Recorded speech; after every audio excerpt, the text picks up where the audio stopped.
Bienvenue à tous, première vidéo de tutoriel sur Cinema 4D R20 actuellement. On va commencer par créer un cube. Clic gauche, on reclique, le cube est créé. Pour se déplacer ou bouger la caméra, la vue 3D, soit on utilise clic gauche, on déplace la souris,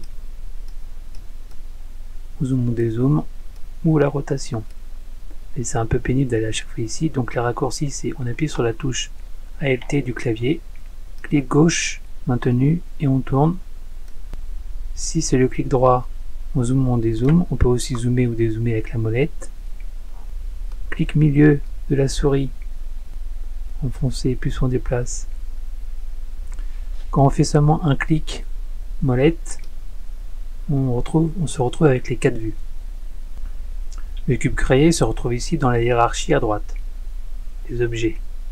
Le content browser, ici quand on va parcourir par exemple dans le catalogue ou dans les presets, on peut retrouver par exemple des objets, célébration, voilà, il y a plein d'objets déjà mis par défaut. On peut remonter ou jusqu'à la racine avec les flèches ici. Donc le cube là ici, on peut, en allant dans les propriétés ici, modifier sa taille avec la molette ou directement en rentrant des chiffres, ou alors clic gauche en prenant les petits points.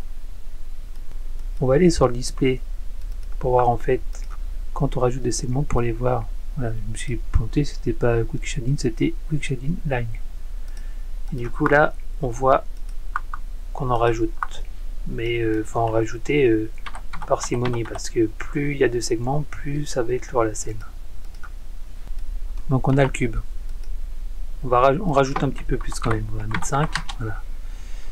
Et si on a envie de le modifier le cube ou de le déplacer, et ben on utilise ici pour le déplacer les différentes fonctions. Donc là c'est l'outil déplacement move qui est sélectionné par défaut en fait.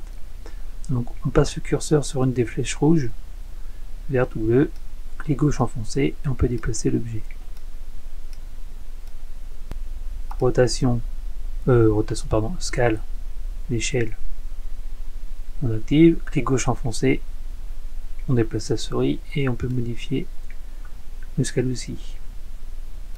La rotation, donc là on modifie comme ça, mais on sélectionne plutôt l'axe vert pour une rotation horizontale, une rotation verticale l'axe bleu.